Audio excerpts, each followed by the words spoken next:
uru.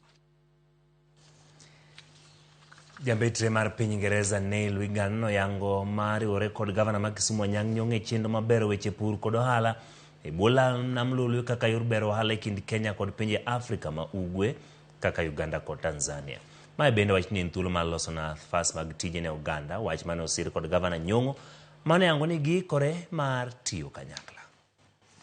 Came to understand better the situation in Kisumu as one of Kenya's most important cities and to see the huge economic potential that there is here in agriculture, trying to move up the value chain, but also in the blue economy and as a gateway to Tanzania and Uganda. So we talked about the opportunities for British companies with the support of the High Commission to come and invest here and to create jobs and growth for the benefit of the area. It was an investment of about 31 billion shillings, but it was going to involve what is called public-private partnership.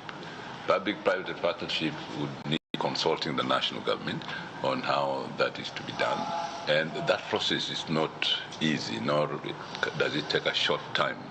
So the United Green is still discussing with the national government, various bodies in the national government, how they can break the jinx on private-public partnership or any other way of investment. But we found, the two of us, between us and United Green, that the national government regulations and procedures take long, and they are still doing that, having discussions.